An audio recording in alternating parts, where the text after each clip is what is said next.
We have had just a single weekend off, but now the season is very firmly upon us. I'm hearing rumours that Leinster are going for a double. I'm not Caolan. This is the Interpro show. Let's make a start.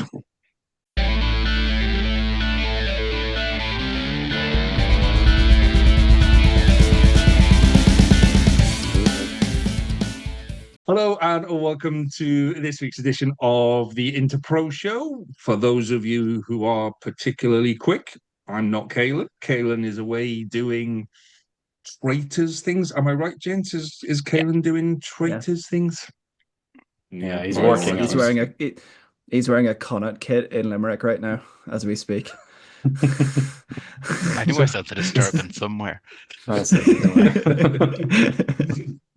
so if you see us all on our phones halfway through, it's because we're sending abuse to Caolan while he's in the middle of recording something to do with the traitors. So welcome to the Interpro Show, your home for all things professional and amateur Irish rugby, men and women, etc., etc. Yeah.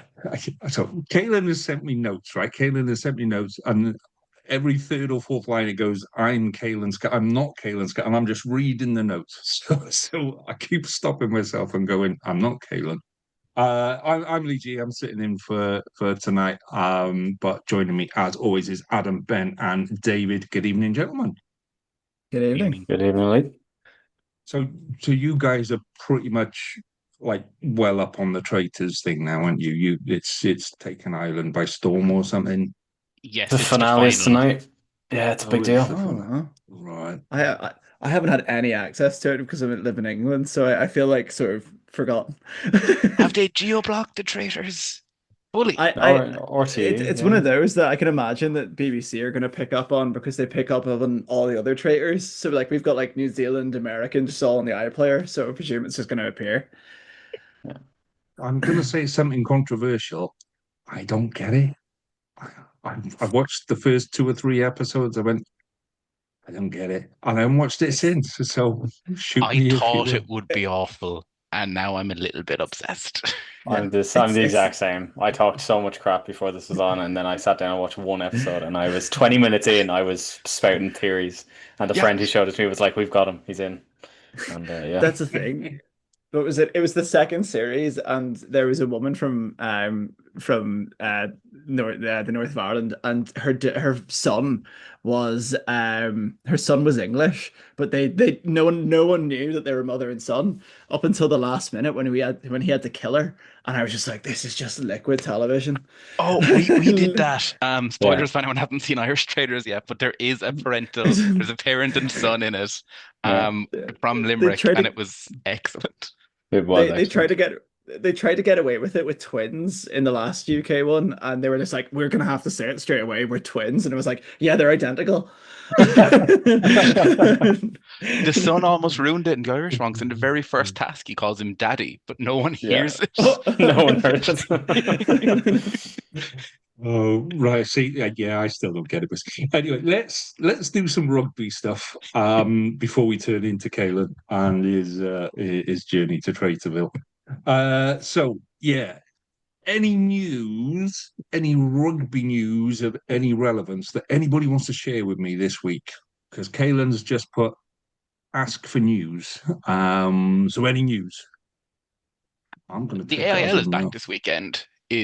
It's not necessarily news, but if anyone is looking, if you're looking, the URC is back. The AIL is also back. Find your local AIL team on the cookies and go and watch that this weekend. If your team happen to be in South Africa or Tenetly, go and find your AIL team. Have a lovely time. or in Belfast, you know. Oh, so Some people will rather go to AIL than go to Ravenhill, won't they? At the minute, I think we're having about 33 people show up to Ravenhill. But 33 people liked the fact that we were playing this week. So I was like, oh, social media numbers are down, boys.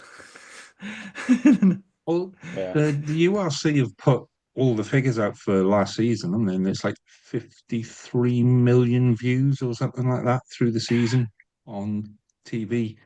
It was Um, mental for the first time. I think the final was the most watched game, which was excellent. yeah, Rather than just like a Springbok derby or an Irish derby, that it was actually the main event people tuned in for. Just superb. Yeah. Mm. And I can't see it shrinking. I can't see it shrinking because No. I'm actually going to have to pay for a bloody subscription this year. It's disgusting, if you ask me. Right, let's move on to Leinster then. So, David, all yours, my friend. Talk us through Leinster and what we can expect this year. What can we expect from Leinster this year? That's $1 million question. I'm hoping we can expect a lot of good things from Leinster this year. It's a discussion I've had with a number of friends over the last few weeks. You know, there's always a lot of pressure on Leinster coming into any season, as there should be. Probably one of the best funded teams in the league. Extremely healthy depth chart, which we'll get into on the show, and you know, high aspirations based on past successes. This new season, I think, matches the. Thank you, Ben. And Adam. This new season marks a shift. I think it was just last season that Keane Healy retired. So I think there's now nobody left in the squad who was there when Leinster won their first Oh, Champions Cup. I think Sexton and Healy were the last two who were there in 2009. So this is now a squad who doesn't have to, I would hope, carry that quite as much. Obviously, there were lads who were there in 2018, but um, you know, I think this is an increasingly young squad. We've got a lot coming through the academy, who we can also talk about in the depth chart. So, now that they've gone out there and won the URC in the last season, I think it'd be great to see them drive on and build on that success. Make it the kind of what we were saying about the Ulster squad as well. Make it the Leinster team of the 2020s and less the Leinster team who wish they were still in the aughts or in the early tens. So yeah, no, I think it could be an exciting year. It's good to see that we have continuity of the coaching staff. So Jack Nienaber, Tyler Blandal, and Robin McBride have all signed on again for I think up until 2027. yeah. Leo Cullen was already on an extended contract, so we'll have the same coaching staff again, hopefully for the next two seasons. And yeah, it'd be really interesting to see what kind of continuity we can build out of that. I think there was a lot of concern when Nina Bar came in that there would be a change to Leinster's style.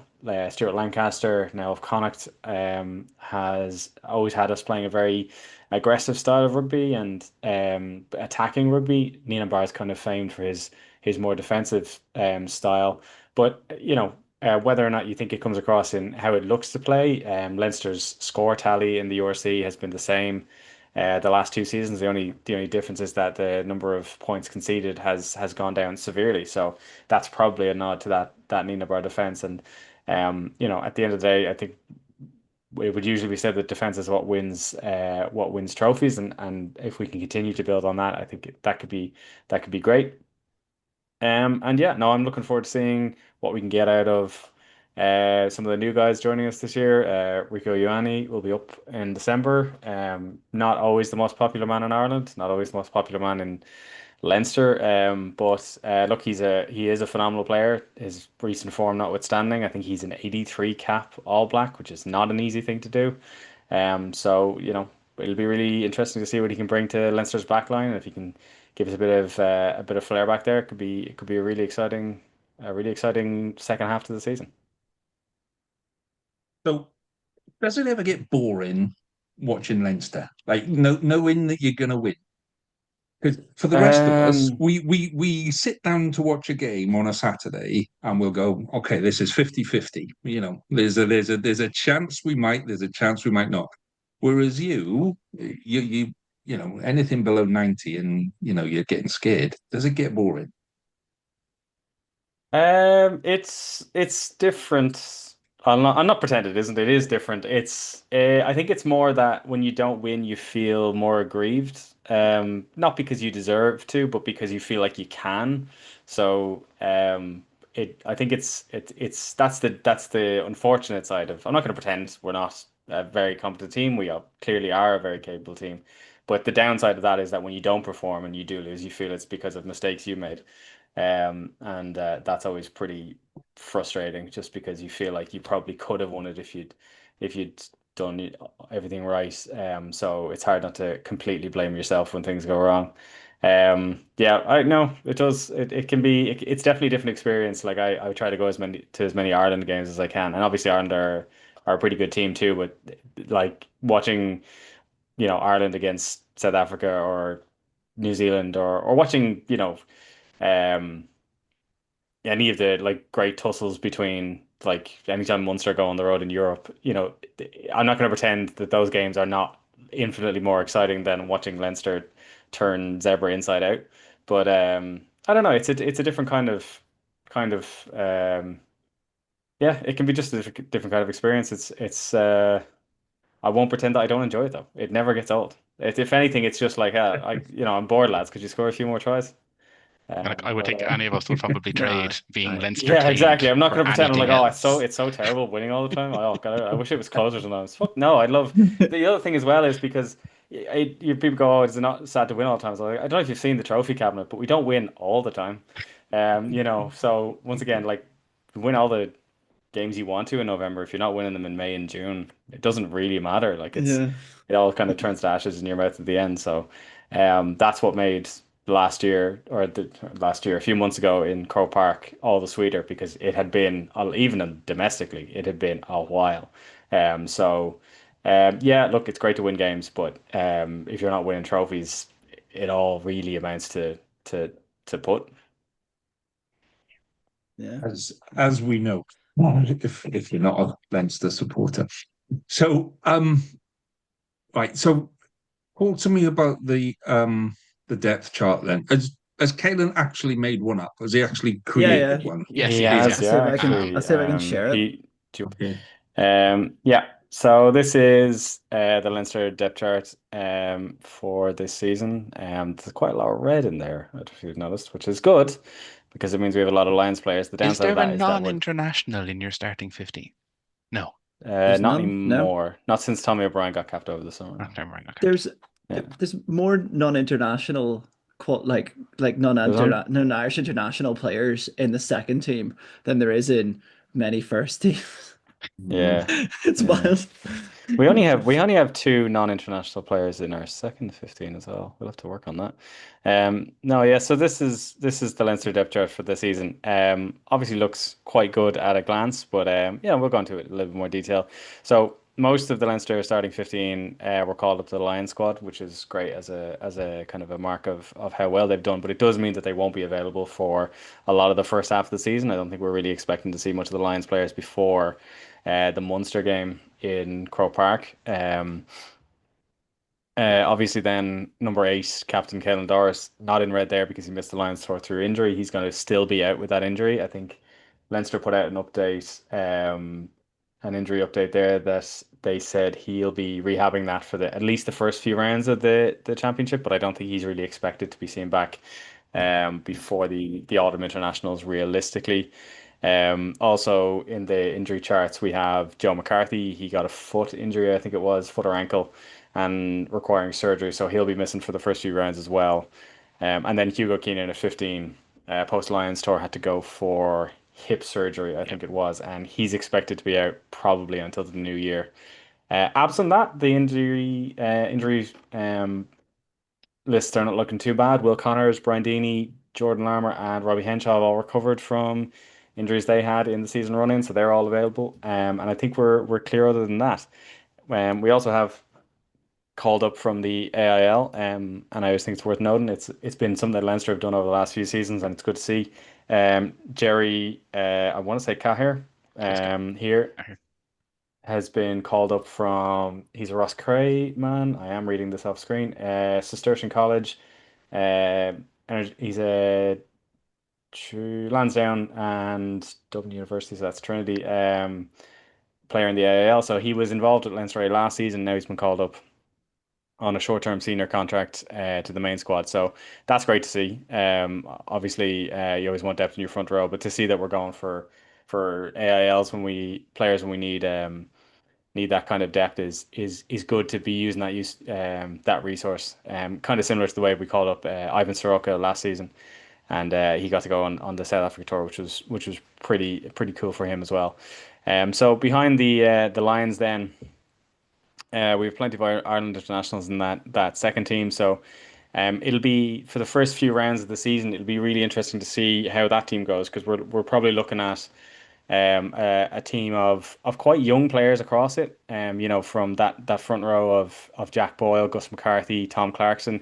Tom Clarkson and Jamie Osborne both in Lions right there, but because of their limited involvement, I think they will be available from the start. But if you have a front row of Jack Boyle, Gus McCarthy, Tom Clarkson to start the season, it's a good team. It's a good front row to have to start. They're all Ireland internationals as well, but they are quite young. They are quite green, and if they are your starting players, that means you're backed up by Paddy McCarthy, John McKee, Niall Smith. It is going to be it's a stronger squad than Leinster have sent to South Africa in the past, but still not a full strength squad. So it'll be very interesting to see how they go at the start of the season. Um, the second row, I think, will be a very interesting one for Leinster with Joe McCarthy's injury. James Ryan still on rest leave with the due to the Lions, and Orhys Snyman still being with South Africa in the rugby championship. So I think Dermot Mangan and Brian Deeney, who got a fair amount of game time last season, could end up again playing quite a bit of rugby this season. I think it'll be very interesting to see if Alan Spicer, who I think missed out the under 20s last year due to injury, to see how involved he might end up being. But I think that those two lads, Deeney and Mangan, could end up, particularly in the first half of the season, doing a lot of heavy lifting. And then the likes of Corrigan, Mahan Ronan, who played in the preseason game against Cardiff there. Yeah, it'll be interesting to see how we handle the absence of the frontliners in the second row. Back row, traditionally kind of a source of strength for Leinster. Ryan Baird, I think, will be looking to build on what was pretty good form at the end of last season, particularly with the retirement of Peter O'Mahony.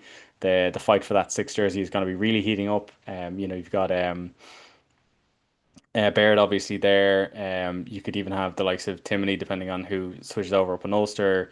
Connacht have a wealth of choices. Munster have the very tall lad whose name I've completely forgotten now. Ben, help me. The Ahern. Ahern, Tom Hearn, Ahern. who's also if anything, up until recently would have been ahead of Baird. So it could be a really interesting fight there, but I would back Baird to try and push the On effort because current form, you'd say he has, but he's Baird shown a should lot of probably promise in the jump over past him. and then not been able to maintain the consistency. So it'll be really on him to kind of try and maintain that going forward, particularly even looking for the Leinster starting team. Caolan has Jack Conan listed at six there. Typically, Conan's been deployed off the bench, so you'd expect Baird to probably go in there as a starter If as we well. assume So Baird is going to play this weekend, I assume he will, yeah, that he'll start on Saturday. It's a huge chance for him going up against what is like, it's not the first round Stormers pack because the rough championship is on, but very yeah. close to it. That's something worth noting Big as well. Like chance. going up against both the Stormers and the Bulls, those are tough games in Cape Town and Pretoria, but both teams will also be missing their frontliners who are still with the Rugby Championship. So it might end up being two quite evenly balanced teams in both of those games. So it'll be interesting to see what happens there. Josh van der Fleer, I'm not sure how quickly he might be back, considering he wasn't involved in the tests. But he was a full line squad member, so he may still get the rest from that. So that leaves Will Connors and Scott Penny, um, both of whom I think, Penny obviously being younger than Connors, but both of whom I think have shown enough promise to probably want to feel like they're going to start delivering on it soon. It's probably a little bit of a shit or get off the pot situation, particularly for Will Connors. Now he's had his troubles with injuries over the last few seasons, so it's good to see him recover from that. But he'll need a solid injury-free run of form if he wants to really start challenging for starting slots again. And then at eight, Max Deegan, who kind of took over the Reece Rullick role last season, but it is still more than capable player. In a push could definitely make Ireland squads again.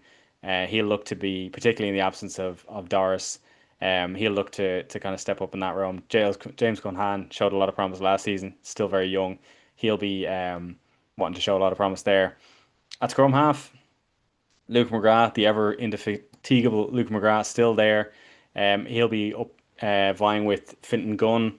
It'd be really interesting to see Gunn kind of pass out Cormac Foley, who'd been promising at Leinster for a few seasons, but Gunn seems to have gotten the edge on him. He played very well in the final last year, got the finals try. So I think it'll be a year for him to try and push forward, particularly given McGrath's age, and Gibson Park as well, obviously as the starter, but also not a young man either. So like, if Gibson Park makes the next World Cup, he will be quite an old scrum half when he does make it.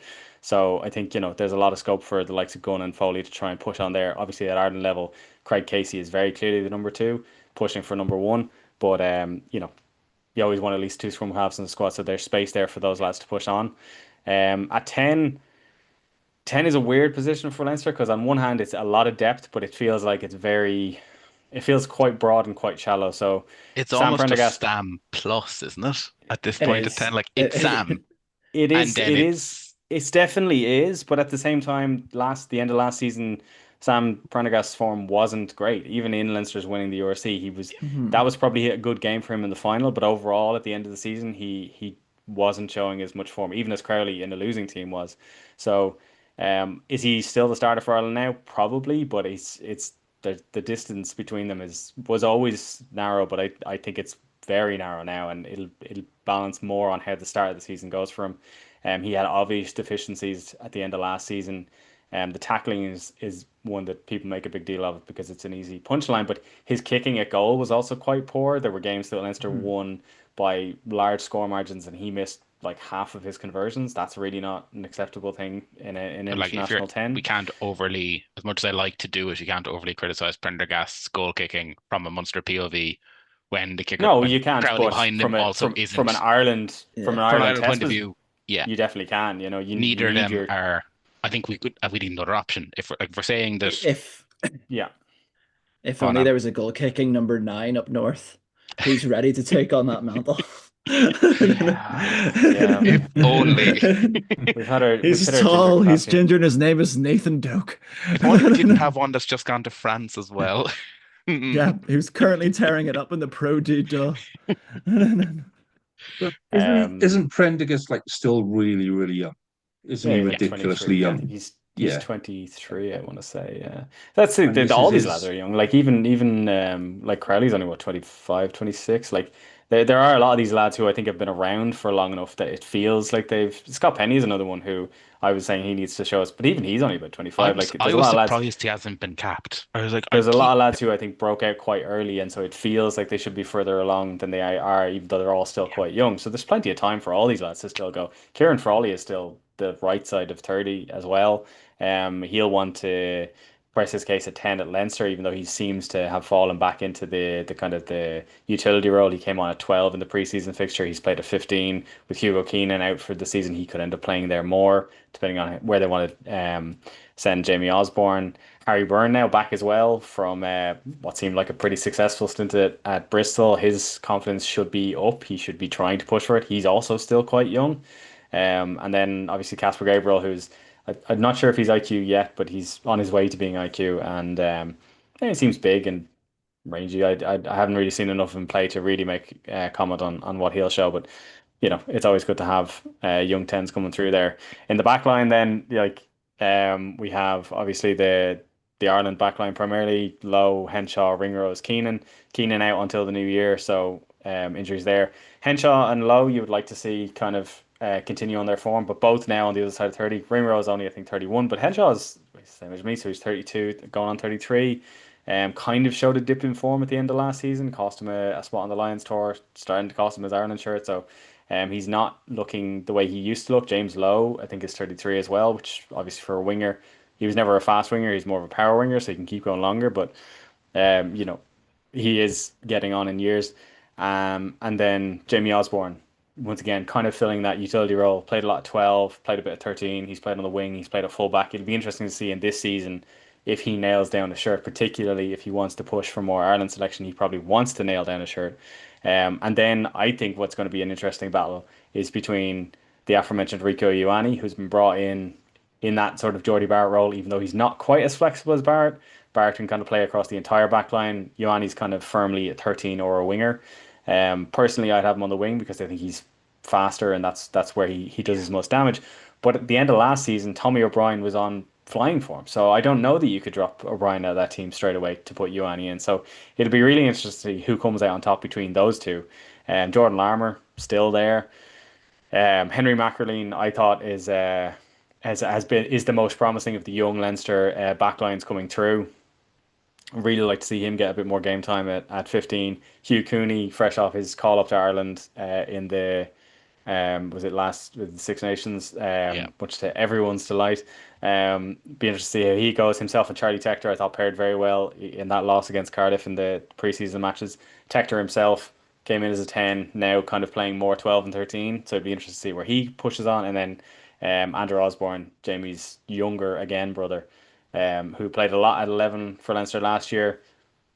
It'd be interesting to see if he can push on too. He seemed kind of decent, but not shooting the lights out. So it'd be interesting to see how he fits in there.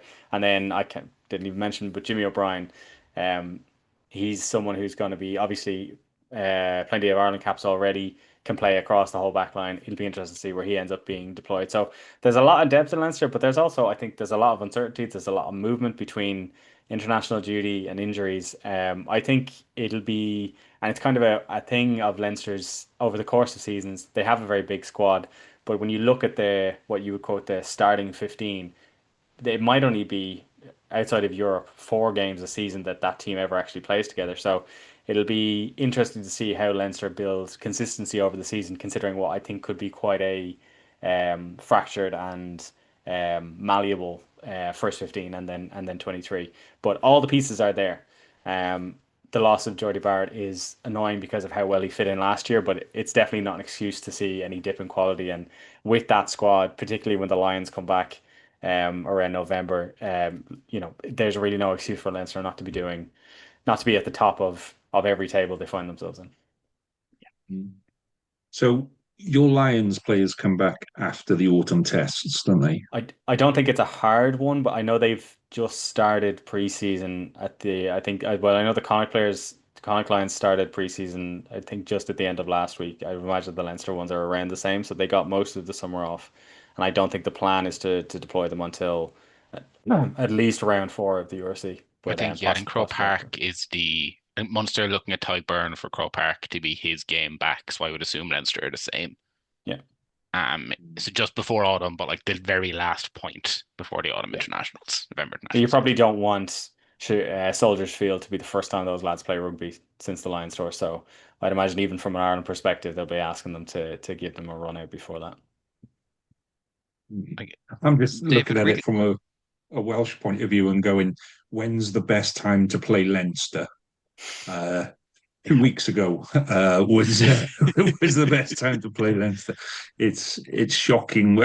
As an outsider looking in, to have that much depth, that much quality, and that much depth is, yeah, it's a little bit scary to look at it and go, where's the weak bit in there? Where do you attack that? Yeah, it definitely can be, but I think one of the things I thought, and I was thinking about it recently watching the Rugby Championship, people do lots of depth charts on South Africa. You could build almost 4 test quality teams out of the players that South Africa have lined up. Like they can go so deep in every position, it's kind of scary. But at the end of the day, there's only ever 15 players on the pitch. So you just really need to figure out how to beat the best 15 of them. And I know that might sound like much straightforward, but like depth is great and it's fantastic when injuries abound. But at the end of the day, your best 15 still have to be better than everyone else's best 15. And it's only ever going to be those 15 on the pitch. So um, I think it's the trick is to just take it game by game. Figure out, don't worry about how you're going to win figure out how you're going to beat them today. Because today is all that Yeah. matters. And Cardiff,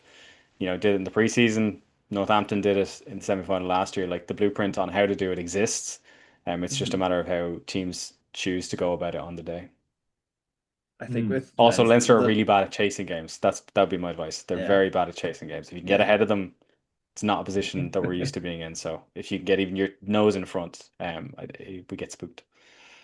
I See, I like that as a game plan. The way to beat Leinster is to get in front Score of more them. points. Yeah. Yeah, score more points. Score more Score points tries. than them. Try They to don't have more like it. points at 80 minutes. That's usually what gets you across the line. This is why they have me I on these shows. My expertise. I was gonna say it's really annoying on all the other province route when you say like, oh, I've got a really class like player like Jamie Osborne and be like, oh, he's got a younger brother as well. You've got loads of players that are like, oh, he's got a twin brother. He's got some other brother. There's another brother there, and you've got the Carneys, you've got the O'Briens, you've got the Osbornes. It's sort of just like a constant like battle almost. But even you're Yeah. like, Even our where is young the props, hole? Paddy Like, McCarthy, Jack Boyle are two young props. They're not even the young members of their family. There's two more coming up behind them. So yeah, no, it That's does keep rolling. terrifying. we either look and we're like, where's the hole in the team? Like, fine, there's a gap behind James Ryan, but Dermot Mangan is still excellent. If McCarthy and Snyman are both out, Brian Deeney has proven himself again that he can Yeah. compete at URC level very well. We look at the other three provinces and we're kind of like, there is a drop off after line two. Like, there Yeah. is. Leinster, you're kind of like, four is academy, but even then, most of those academy lads, Spicer, Deegan, Mangan, Maloney, have all under 20s and all looked excellent at that level. Casper Gabriel's already being hailed as the next great Irish 10, and he hasn't Oh yeah. played a game of pro rugby yet. It's insane the level of depth you I, have. your three tight heads in the first three columns are two Lions and a French international. That's wild. It's just wild. Like, Or we're just like, oh, Michael Millen was excellent. Thanks, Leinster. I'm glad he was surplus to requirement. Actively Munster's best scrummaging prop. On a serious note, is it that good to have that many quality players in the same place? Do you know what I mean? no. Well, Is it The other provinces have benefit in that, like Munster, to speak from Munster PV, we've got Milne and Lee Barron last season who were genuinely excellent. And like if the Leinster Academy, as good as it is, and again, there's depth and depth and depth, and 80% of it has come through the Leinster system. yeah. If we're getting to the point, it seems like we are under Humphreys, where players are happy to see what the other three provinces are like, it is better for Irish rugby in general. Yeah. And like we say, logjam is fine, but it's from a Leinster POV. I'm sure David will agree. It's not exactly a bad problem to have Oh, to be able to say Furlong drops out, Clarkson comes in. Yeah. No, it's definitely a thing of, I think the trick is to get them to move early. Yeah. You don't want to wait Well, until a player's 28 and feels like their Leinster career is over, and that's why they're moving. Like from the player's point of view and from the province they're going to's point of view, you want to get them when you can still get everything out of them. yeah. Lee Barnes 24, Michael Mills 26. For a prop that's still quite young. That's perfect. To get another decade out of him, like he's almost better now than he was 5 years ago. So that's what you want to do. Yeah. And we'll gripe I, about it, and I have griped about it. I've been a Lee Barron fan since I saw him play his first Leinster cap, I think against Chile. Don't quote me on that, but I was there. I was in Donnybrook, and I was watching this guy play, and I was like, he's the next Dan Sheehan. Now he hasn't got there yet, but he's the same form. He's about the same size. He can run like Sheehan. He's got the positional play. He can pass like him. He's Excellent. if anything, Really he's the is. kind of hooker who the thing he needs to focus on is his hooker specific duties, because other than that, he's a really good player. You could probably put him in the center and be all right. So, Munster getting players like that off Leinster, I can't gripe about it too much when you've got Dan Sheehan, Ronan Keller, and Gus McCarthy, And in there. yeah, And it's for Barron's yeah. sake, he doesn't want to be sat fifth or whatever, in a team. He's a better player than that. So I think the trick is to just get them to move that little bit earlier. Yeah. And I think I, if they go and they believe that by going they can still earn Ireland honours, that's the real trick.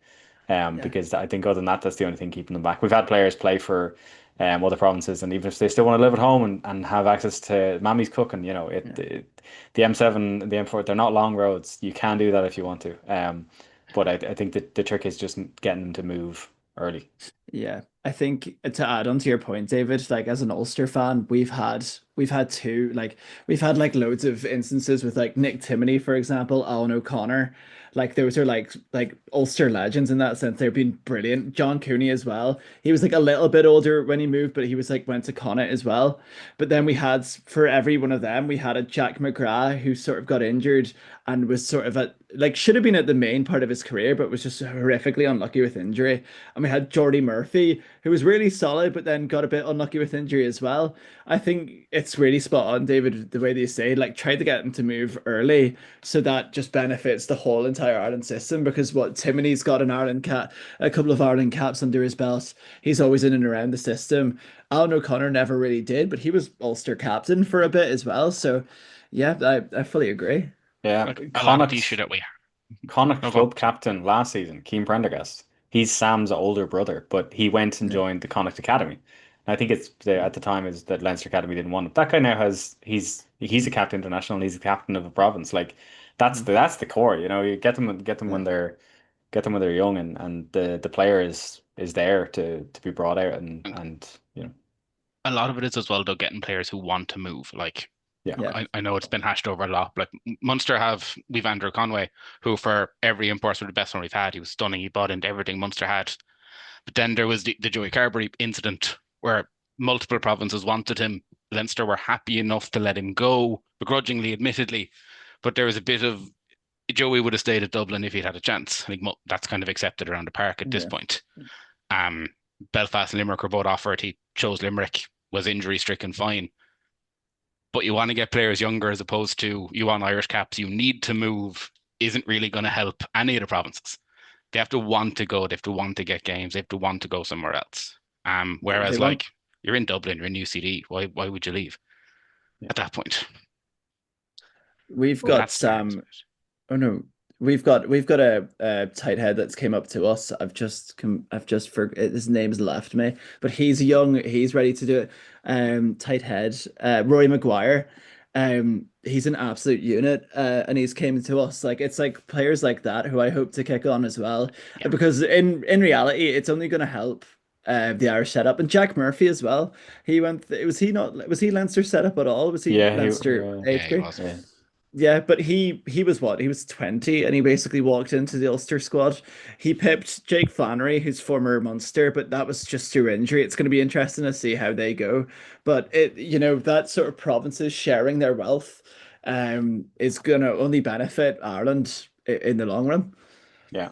And particularly when the other provinces can get coaches like Clay McMillan, like Stuart Lancaster, so they don't feel like you're leaving Leinster, so you're not getting the proper. As long as we can do that and make the other provinces, and it shouldn't just be the name of Ireland; it should be the name of competitive provinces. But as long as players feel they can go to Galway, they can go to Limerick, they can go to Belfast, and get the same quality of coaching, the same quality of facilities, the same quality of support, then at the end of the day, if they want to be pros, they'll go. Because they want to be pros. And at the end of the day, they want to be Leinster. Maybe they want to be Leinster players. They all really want to be Ireland players. And if that's still there, they'll go for it. That's the major card that needs to follow. I think we can all agree at that point. There has to be test caps. At the minute, I mean, you can't argue with the sheer depth Leinster have, but we have to start seeing if players are performing. And there was a gripe down here after the URC where Munster fans probably over-expectedly thought we'd have more players brought in following the URC win. We all expected Coombs, Hodnett, Ahern, injuries, played ball fine. But ideally, if people put in performances against teams like Leinster and in Europe, we'll see the cap start to follow. Hopefully. Yeah.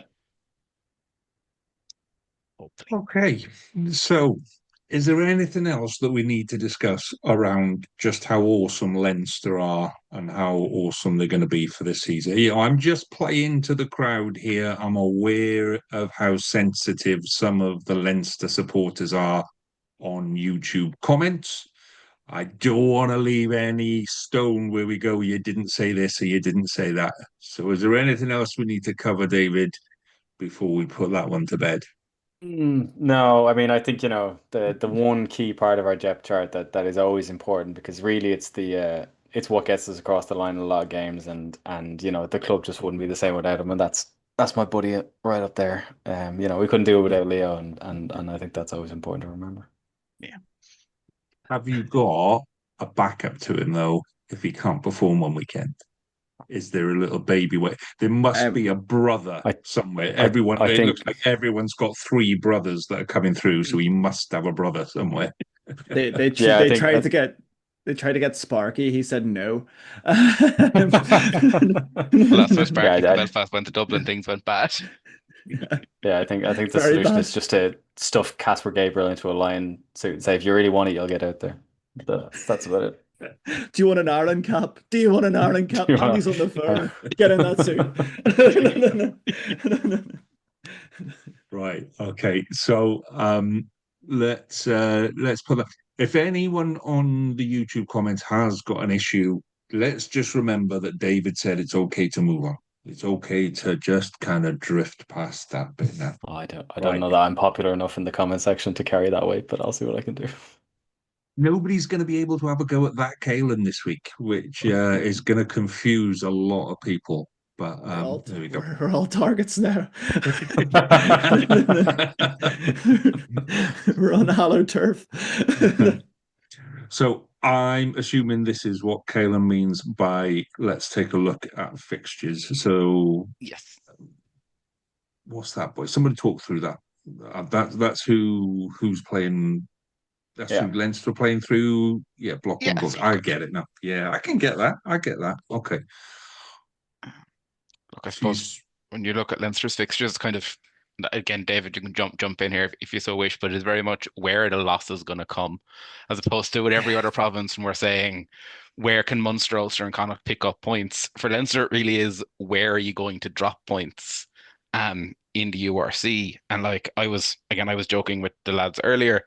I was looking forward to a nice pasting in Loftus, a nice pasting at the Stormers, and then the Springbok team dropped. And you're kind of like Leinster will presumably target something out of the Stormers, get an LVP out of Loftus, beat the Sharks. We'll skip past that one just for brevity. Probably beat Zebra, beat Dragons, skip past those three again, just for brevity's purposes. Skip past the next URC game as well. Beat Edinburgh, beat Cardiff, maybe drop points to Glasgow. Um, I I would only say I would only say this as a fan of one of the other provinces. I honestly think it's just when the provinces turn up against Leinster is going to be the issue, because it's always sort of yeah.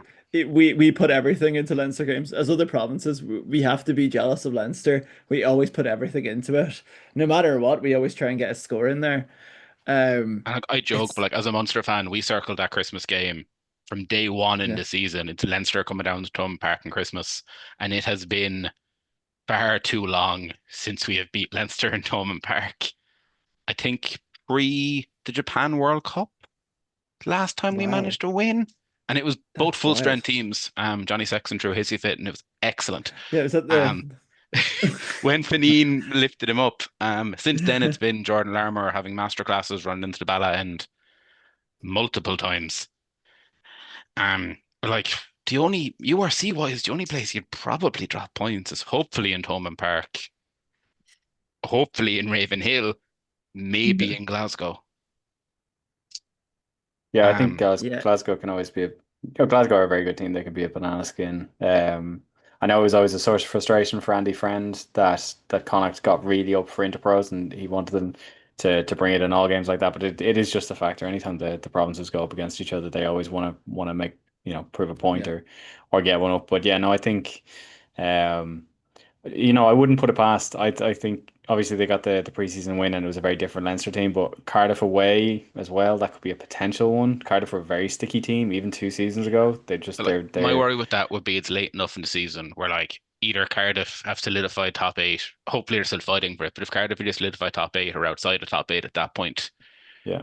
you'd wonder, I you'd hope, but I would even say that 15-16 Ulster away, Benetton away in between the Euro quarterfinal and semi-final.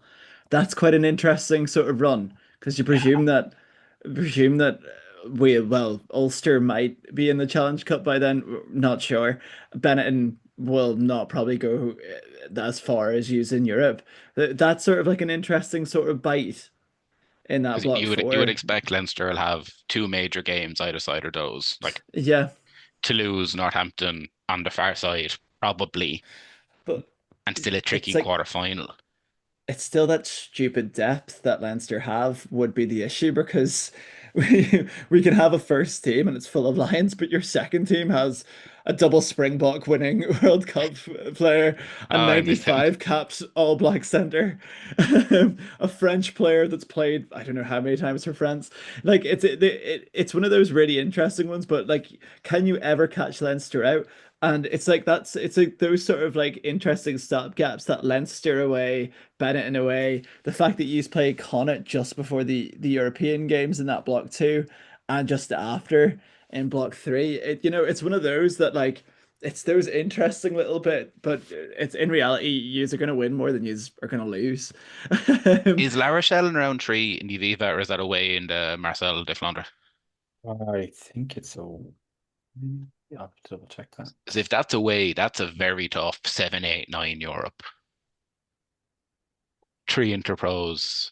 I know there's a little gap, but And no, actually, La Rochelle is that's a home game this season. okay, like Wow. Yeah. yeah, So that we're okay, away that to gets rid of Bayonne and that. away to Bayonne and away to Leicester in Europe. Oh, Okay, so that's 4 wins yeah, realistically. that Should is, be. yeah.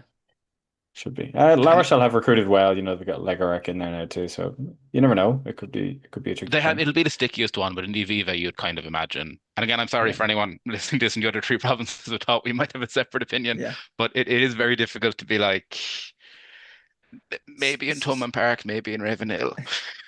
sometimes you just have to hold your hand up and go, there's gonna be a point in this block or in these rounds where we'd have a disagreement on something because Leinster have done something stupidly well. And Or like, we're gonna say and something like ideally we're coming Casper's on gonna like ideally be next like, Tuesday we're coming on saying weren't the Stormers great, Yeah. but Well, like it'll be Newport were really also great, but it'll be really interesting to see how it goes because of how poorly that preseason game went for Leinster. And I went out to it. It was in Tal Stadium, reasonably well supported for a preseason fixture out there. But it's just we just didn't look like much. Like Cardiff were good for that win. They were good, and they were good for the 5 tries they scored. Leinster's defense was very poor, and then they didn't really show a whole lot in attack. Like the two tries weren't exactly because of attacking masterclasses. Like I said, they were quite. It was a heavily rotated team, and we did the same thing. Although not officially, we did the same thing as I think Munster did in theirs, where we had two 15s for each of the halves. So it's a bit more of a training run than a game. But at the end of the day, um, first match it, out down in Cape Town. it's a very tough place to go It is after a a tough place to go. disappointing And then to preseason. follow that up with Pretoria at altitude, always a tough place to go. And if there's teams that have the kind of depth that Leinster do, even if it's players people up here might not know as well, it is South Africa. Like the Bulls do have strength and depth, even if they're not players that people are as familiar with. So I just think it'll come earlier in the season. So maybe Leinster will look lower for start and just build up later, which is probably easier to do psychologically. But those 4 opening fixtures, like it could be really rocky. Like that could be a really rough start, depending on how the first couple go and how much pressure Leinster start to feel under. And I think it'd be really telling if in the Sharks game you saw a lion, be dragged back in already. Um, because I think that would show that they were feeling the pressure, even if over the course of the season you expect them to balance it back out. Like the So foundation of Leinster seasons has nearly always in the URC been get the job done before Europe. yeah. yeah, Like have that gap over Bull Sharks, yeah, Glasgow and Yeah. Munster, whoever it may be. yeah. There is a slight risk that doesn't happen this year. Yeah. Yeah, it Like could. And like that, then those games, Ulster and away, Benetton away in 15 and 16, between a potential Euro quarterfinal, Euro semi-final, like that could be a very interesting situation there where they need obviously a semi-final win, but that we may even need points in the URC or feel the pressure to want to have points. I don't think there's a situation where Leinster will be in realistic danger of falling out of the top 8, but um, you know, no, even from a pocketbook point of view, having a home quarterfinal, having a home semi-final, Yeah. those are big prizes. And there's the kind of thing that Leinster have probably come to expect and would Yeah. feel it in the quite sizable wallet if they went missing.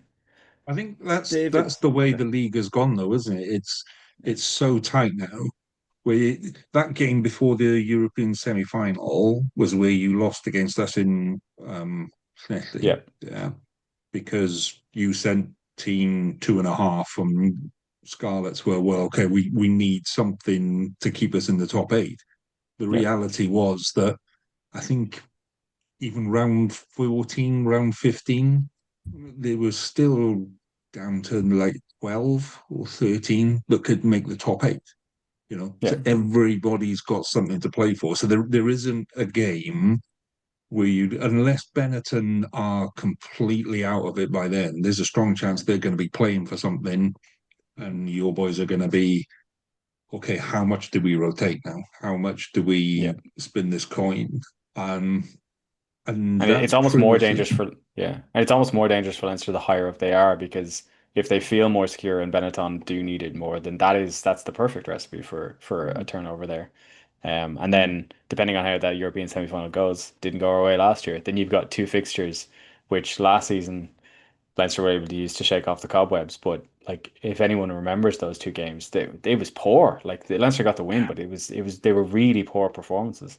And if you were under pressure and needed those points, that could be a really dodgy way to end the season.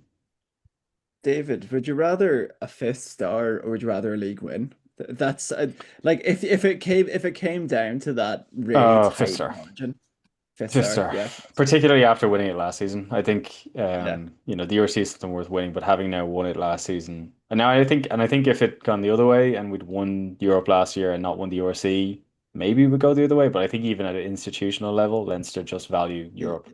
And even yeah, though it is a bit of a shadow of what it used to be, at the top end, if you got Toulouse and Bordeaux and Northampton and often Saracens as well, like up there, whatever about the structure of the competition, the best team usually, the team that wins the Champions Cup is usually a team that I think most other clubs are happy to look at the end of the season and go, yeah, they were the best team in Europe this season. yeah, So, Yeah. however, the structure of how we get there, or whether or not it's entertaining, or whether or not, a team winning one match, getting through to knockouts, having that many knockouts is the right way to go. At the end of the day, the cream rises, and I think it's a big source of frustration for Leinster that for 8 seasons now, it hasn't been them, yeah.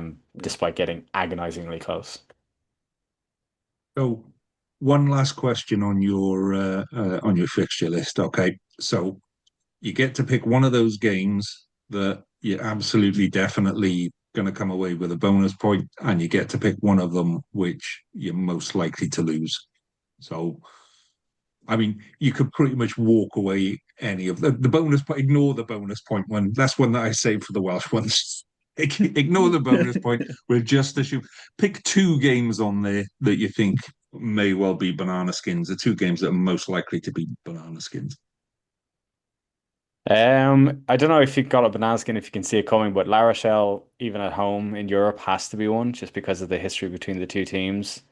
And I'm gonna say, um, I get home is always tough, but I'm gonna say Ulster away in the round of 15 Yes, because come on, it could stand up be for a the Ulster quite man. Come on, depending on how hands up. how the quarterfinal goes, assuming Leinster get to a quarterfinal, it could be an injured Leinster coming out of that, it could be a disheartened Leinster coming out of that, or it could be a Leinster with an eye to the future.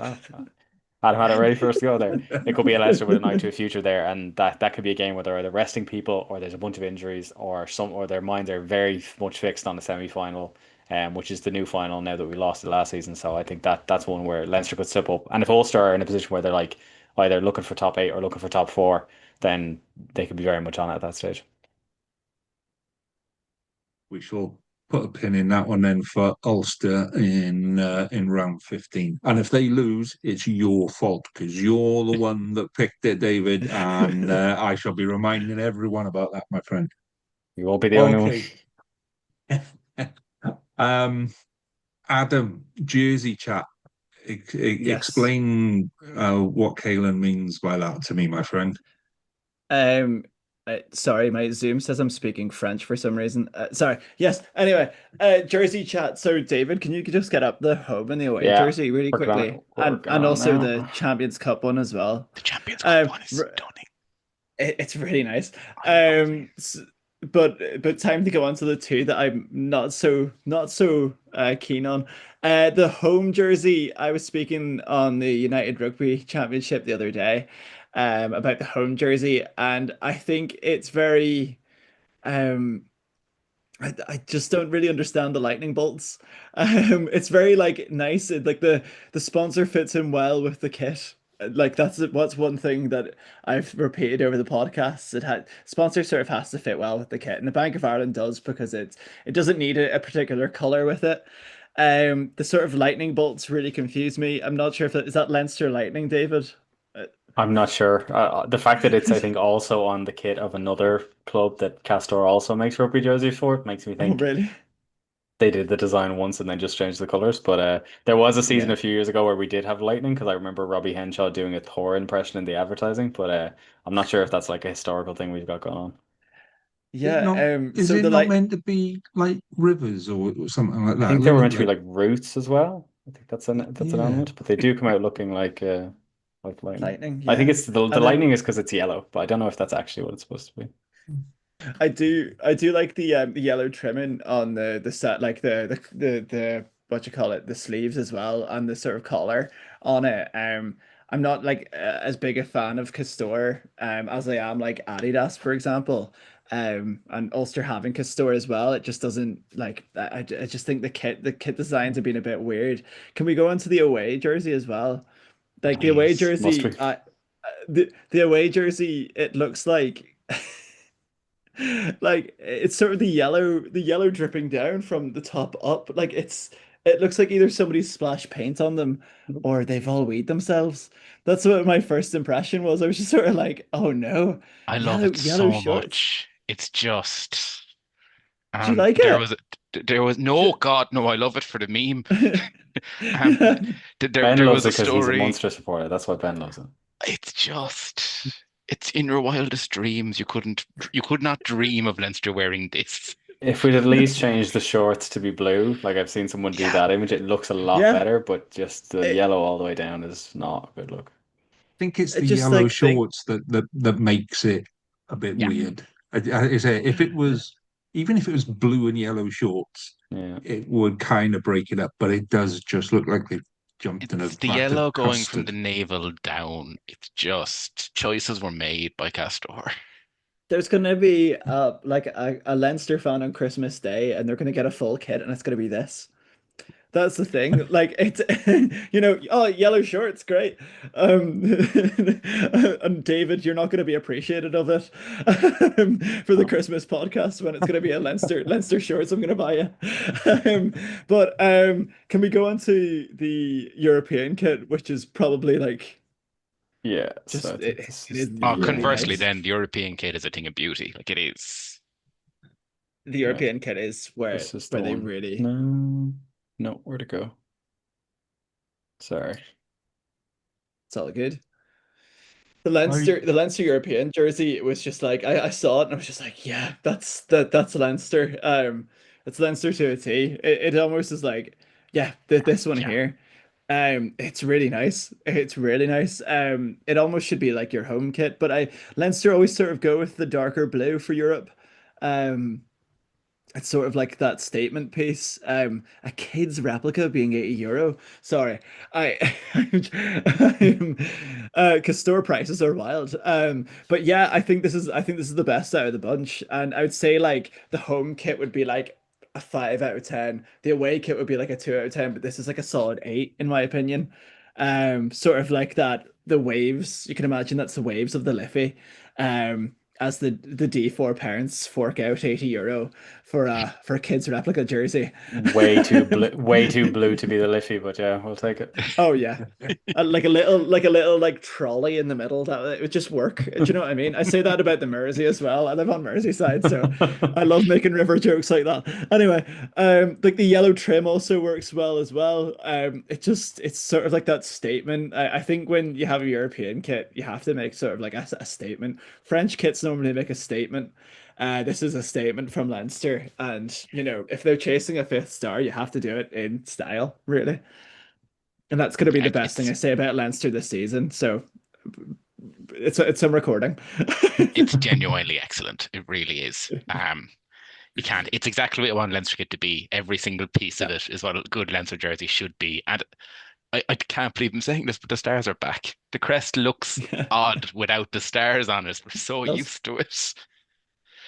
it It's nice to it see it them back. almost it yeah, the stars being back as well. That's another thing I forgot to talk about. Like I think stars sort of make that European heritage better because when you have a European jersey, it should have the stars of the ones that you want on it.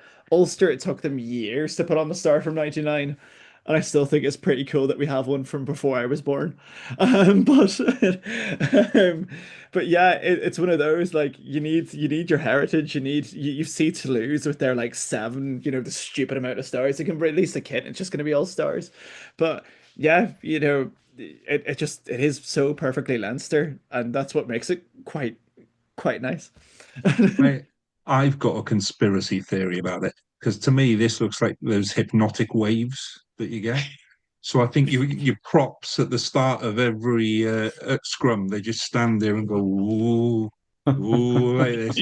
And then as they're going down, as the ref calls engage, they go, "You will go backwards. You will go backwards." And that's what it is. I've discovered the secret of Leinster's pack. How Andrew Porter I, convinces I, people his elbow's up. He does a little dance first with his wavy jersey.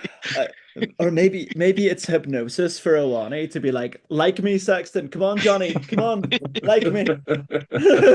I'm really It looking was forward only to the banter. It was only banter. the first game that he plays for Leinster. I'm really hoping that Sexton's in the crowd because that's going to be half of the camera shots. Anytime he does It's gonna be anything, him. they're just going to cut to Johnny. They might have a picture-in-picture situation set up. I don't know, but it's going to be If he perfect. scores, it'll be just pan to Johnny Oh for the yeah. entirety of the conversion. It would be Casper 10, so it would be Sam Prendergast next to him. So it'd be Sam Prendergast, Johnny Sexton, Awani scoring, and Casper slotting it in. And it'd just be cinema. It'd just be cinema. Right. Let's move on then, gents, to now Caolan has sent me very specific instructions about the predicted 23. It didn't say what predicted and 23 for Oh, what, but just predicted 23. Have we yeah. almost done the 23? I think Think he we've got Uh, has it. his. it's on the WhatsApp. It is, yeah. Is it? Should I see it? It's protected Skip that RTE bit. sources. Yeah, We'd all know what a Oh, that Leinster bit. 23 is, Yeah, to be fair. I know. I remember now. Yeah, that's what it. There. Yeah, I skipped through that part. Yeah. So, David, you want to talk us through this then? I'm assuming this is Yeah, your best this is 23, yeah? he's misspelled Ty Furlong's name, which is an interesting choice. But the no, I think this is probably as close to it as we're gonna get. If I had quibbles about it, I don't know that Jamie Osborne has quite nailed down a 12 shirt yet. Over Robbie Henshaw, I would have him in it, but he's shown enough that he's been played at 15 that you could easily have him in the 23 shirt as well. Um, it'll be it's once again it's a weird thing where this is a predicted Leinster 23, but you might see this team twice in the season outside of knockout games. So it'll be interesting to see what team actually comes out. I do think that while Ricky Ioane is likely to start the first games that he's available for, it'll be a proper fight between him and Tommy O'Brien if O'Brien keeps up the form he shows.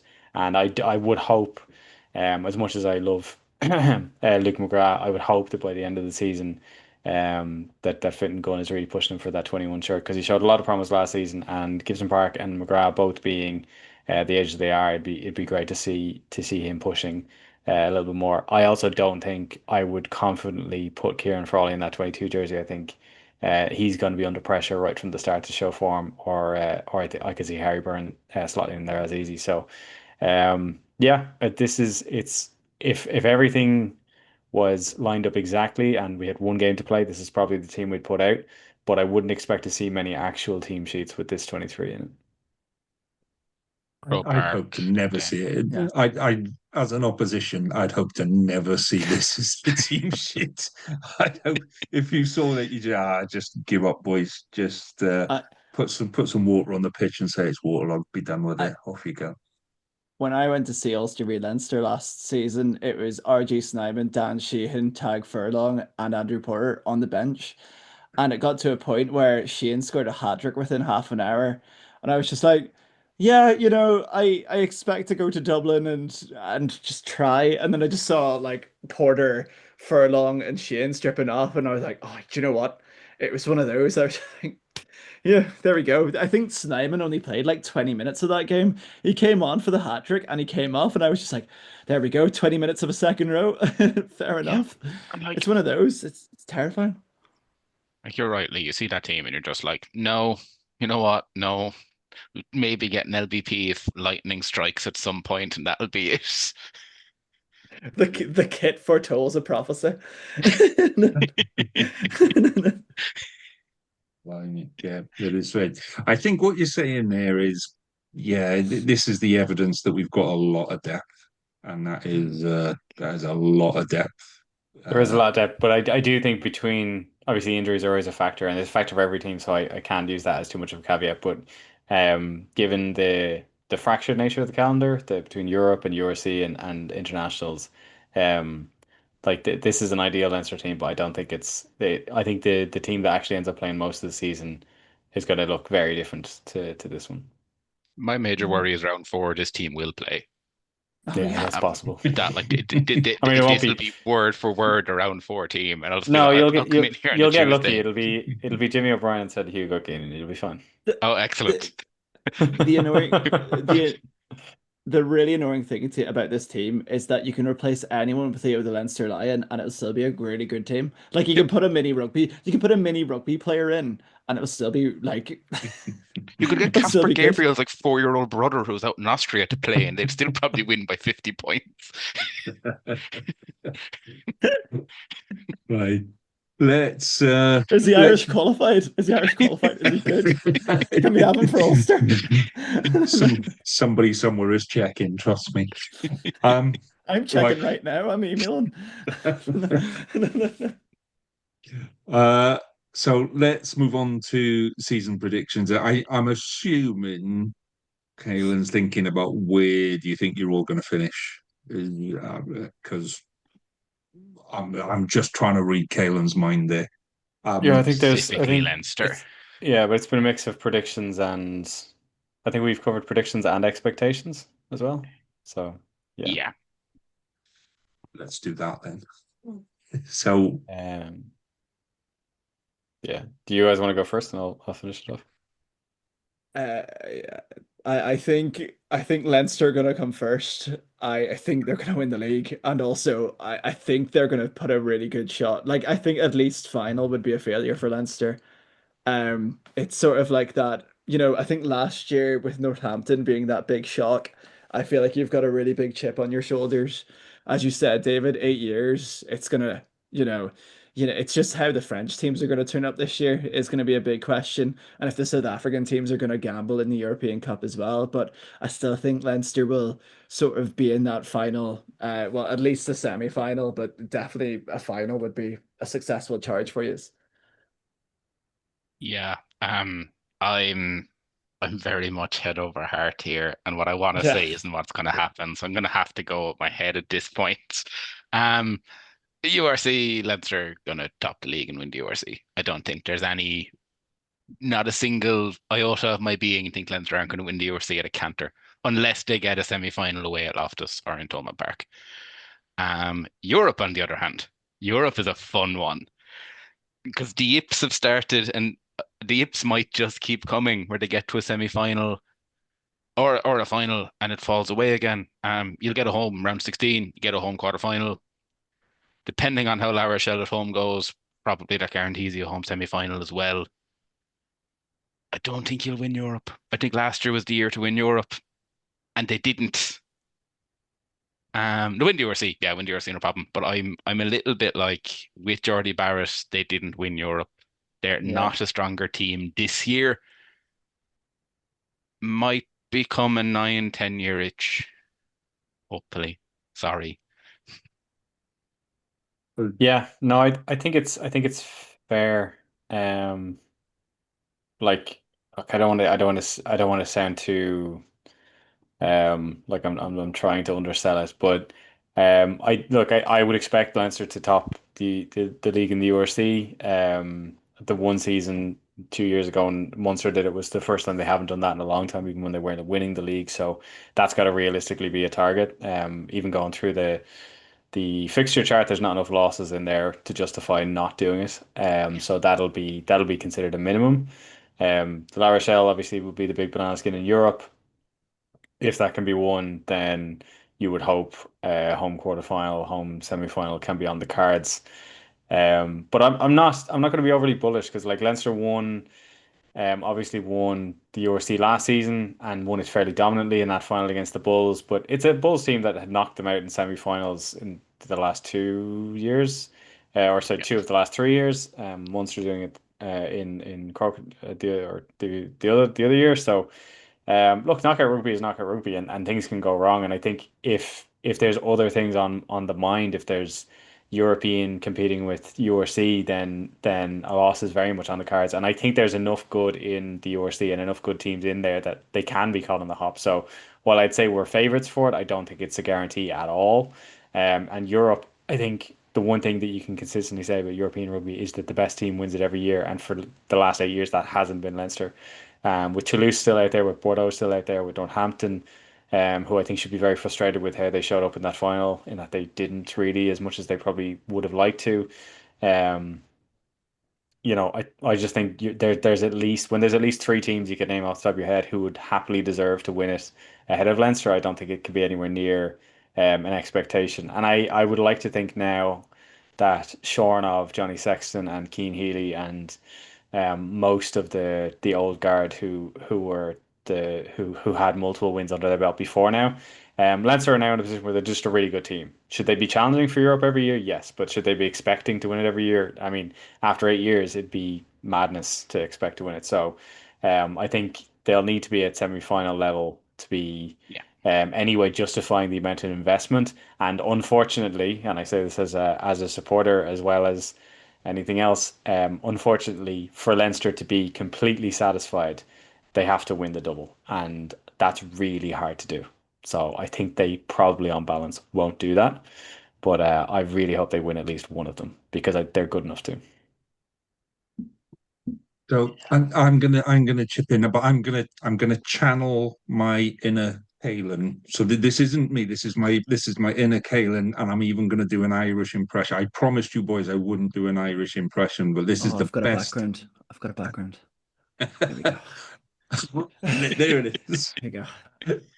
So just remember now, this is my inner Caolan, with predictions on what Leinster's going to do this year. So hello there, now boys. Now I'm thinking you'll be lucky to make it to the top eight. If you play well, you I never knew might just. Caolan was Jamaican. Was it? I never knew he was from Kingston. I didn't I thought say he it was was from any Galway. good. Like, I said it was the There's a only long one and I had. there's a long and storied history of the links between Irish immigrants and Jamaican natives. So yeah, that tracks Yeah, well enough. yeah. It was a good They all impression. kind of You mix. didn't mention Ballinasloe. I didn't believe it was Caolan. Like I said, just channeling my inner Caolan. If anyone wants to make any comments, that's all Caolan. Right. Let's quickly wrap up week one. Week one of the URC actually kicks off this weekend. Who wants to go first on who's playing who? Let's do Munster first. Yeah. Let's do come on, let's do Munster's first defeat of the season. Off you go, Ben. Uh, yeah, I hate going over to Scarlets. We never play well when we go to Scarlets. First game of the season, new coach. It's going to be difficult. I don't think we'll get to BP. I think we will win. Munster by 5-7. What I will say, if anyone is coming over, so obviously, if you guys won't know that I'm a Scarlet supporter. If anyone is coming over, there is a demonstration before the game about the WRU and getting rid of regions. And coincidentally, just to put this all into context, WRU announced today how well they've done financially over the last 12 months. So, yeah, well done on that. But we can't afford to fund you guys. So there's a demonstration before that. If any Munster fans are coming over, do get involved in it. Red is red. Just chuck a red shirt up in the air and shout abuse at the WRU. I'm That's sure all we're anyone who is asking. going will Yeah. 100% get behind that. Oh yeah, 100%. That'd be very welcome until kickoff, and then obviously, and then after, same thing again. Yeah. So, are we all doing predictions for Munster, or which way do you guys do it? Because I'm easy. I can rock a boat whichever way you want to. It's the first week we've done it, so it's kind of Yeah. We can I'll just all like put it. I'll roll Yeah. with Ben. I think Munster, but by a score. Yeah, I'd say the same. Okay, I'm gonna, and again, channeling my inner Caolan here. That's all I'm doing. I think you're gonna lose by at least 10. completely, independent. That's just what Caolan would have wanted to say, but Those Connacht fans that can't be trusted, you know that. He's never going to leave us unsupervised again. Yeah. David, I mean, you got a hefty old trip down to South Africa. So, your thoughts on week one? I genuinely priced it out. It's really expensive to fly to Cape Town, as it turns out. But yeah, I think it'll be. I'll be interested when I see the team sheet to see who's actually made it into that squad. But I don't know. Off the back of the preseason game to Cardiff and how unenthused that one was, I can't really be super confident. So I'm gonna say it'd be a better performance than that. But I still think Stormers have to be the favourites going into this, and I think if Leinster can come out of it with a losing bonus point, I'd be pretty happy with that. Okay. Ben? Stormers should win. Leinster to get 2 bonus points. Stormers to get to win. Okay. Adam? I think Stormers by 3. Sort of same rationale, I think, from all the other lads. I think that sort of losing bonus point is going to be key. I think picking up losing bonus points for any team in that South Africa tour is key. Any type of bonus points, any type of points, especially at the start of the season. Stormers not being full strength is the only reason I'm like, if Leinster go big out wide, there's tries there. I think Stormers should win. But I can see Leinster getting the score and then being pegged back as opposed to anything else. I think it's as good as this. I think it's probably the best way to start a season is that South Africa tour, especially with that Leinster squad being so young. Good way to gel the squad together. I think they're going to reap the rewards at the end of the season. So I don't think, David, probably as a Leinster fan, you wouldn't mind a loss or two in that as long as you gel together at the end of the season, as you say, No for those injuries out knockout games. Loftus and just Yeah. go okay. Yeah, that'd be good. Although I do know there's going to be 1,000,001 screenshots of Leinster sitting at the bottom of the table, so that'll be. I'm going to have look as my forward to. background. Oh, that you know the dragon head meme where it's the tree and the one who looks silly. Yeah, yeah. I'll be like, look at this, Andy Farrell. Pick Nathan Doak.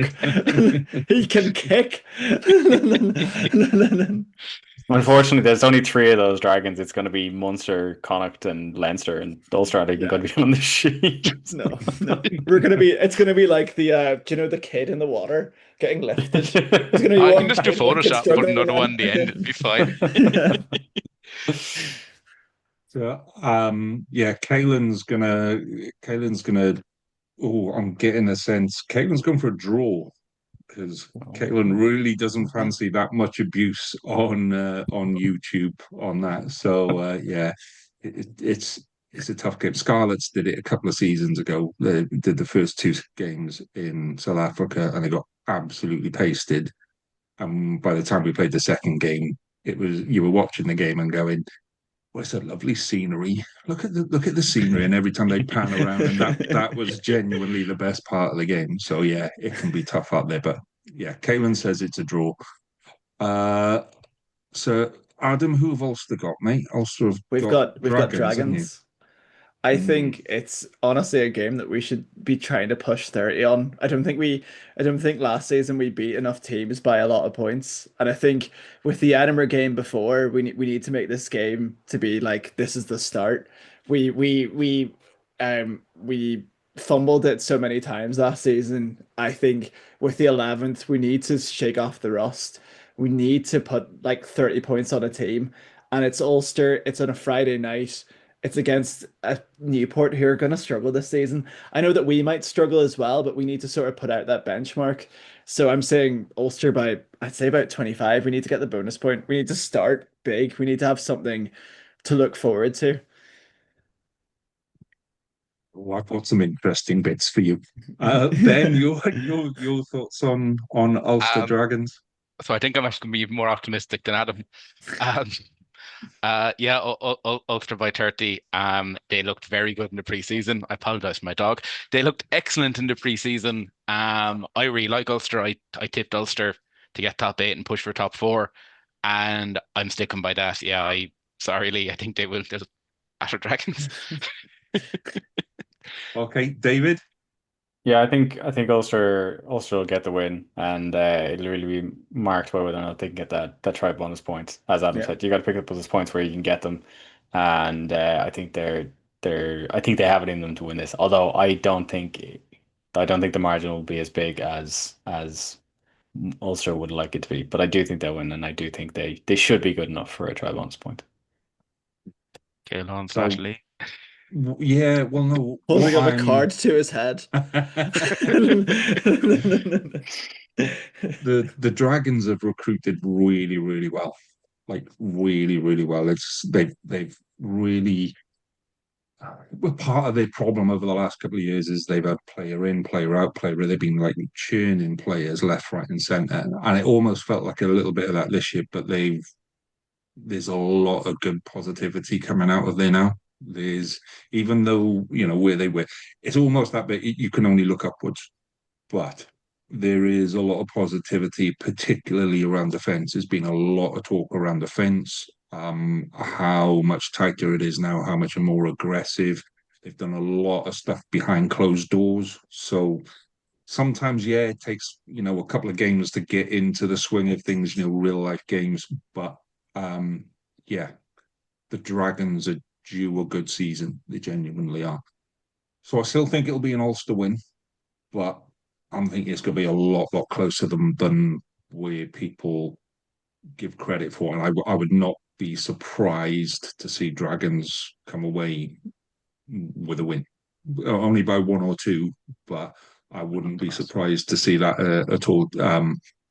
Or it could all fall to shit in the first 10 minutes and everyone goes, well, that was very Dragons. That was the way it is. But if they get it right, and the word is that it's starting to happen for them, then they could shock a lot of people this year on that one.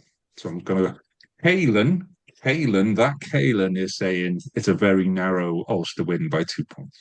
There you go. He's going to hate me. He's never going to let me do this ever again. Trust me. And then it's his pick, Connacht and Treviso. Connacht and Bennett. Yeah. What do you know about Connacht, Lee? What do you know about Connacht? Well, I've got a very long bit that I could straight past the two Bundyaki and Hansen. I think Connacht are just one of those. They're not peppered with superstars, but they're full of boys that do a really, really decent job. They're really solid up front, and that's the bit that scares people. Um, and Benetton, you never really know which Benetton's going to turn up, particularly at the start of the season. They could all be up drinking wine. Who knows? So it's a home game.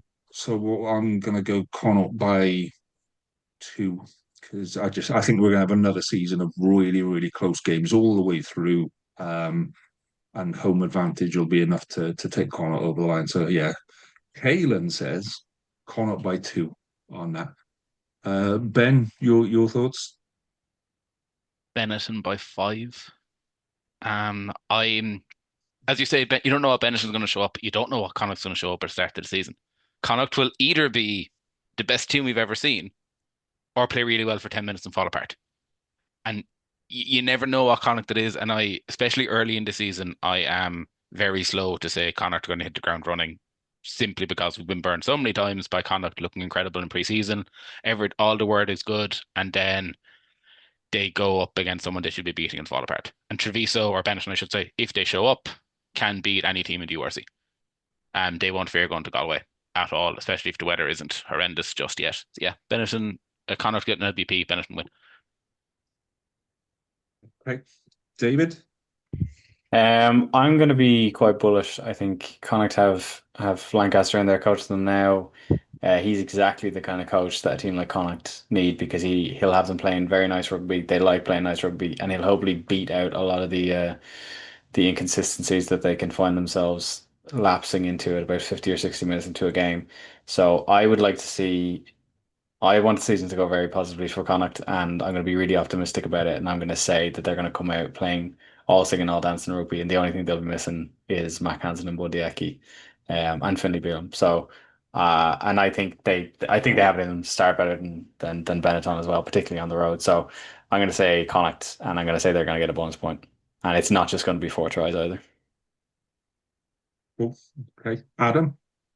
Yeah, I'm gonna use that sort of like lingo that I spoke about Ulster with. They need a statement from this Lancaster era. They need to make a statement. They need to make a start. Whether that be the five more tries that David sort of predicted there, or whether it be like a Slims type game, but like a very well paced. You can see what's actually happening for Connacht. As Ben said, the Connacht of old were very much so that they can be really good, really hot for like 60 minutes and then fall on the last hurdle, or they can be crap for 10 minutes and then just automatically sort of click. There's no in between with Connacht, but Stuart Lancaster needs to bring that consistency in through forward. So I think I am going to say Connacht by a bonus point. And I think it's going to be bang on 4 tries. And I think their defense has to be well as well. So, I'd say by 4, by about 10-ish points, I reckon. Okay. Right. Well, that kind of brings us to the end of this evening, gents. So yeah, thank you very much for looking after me. It's been a pleasure. It's been nice to talk about proper rugby again. As I come from Welsh Rugby Podcast, boys, and that's like a 2-minute bit at the end. So it's been nice to talk rugby with you guys tonight. Absolute pleasure. If you're listening and watching and liking what you're hearing and seeing, please, Caolan has said, smash the like button. Now, that's not something you'll ever hear me say out there. Please gently press like or gently press subscribe. It makes no difference if you smash it or press it. It does the same thing. But give us a Doesn't like or cost subscribe. anything. Exactly. And you get to hear all sorts of exciting stuff all through the week. Yeah, do give us a like and a subscribe. It will be much appreciated, and you get to hear all of our other stuff, the URC podcast, the South African podcast, and a few others as well. The women's podcast, women's final coming this week as well. So there's loads of other stuff on the channel that you will get told about.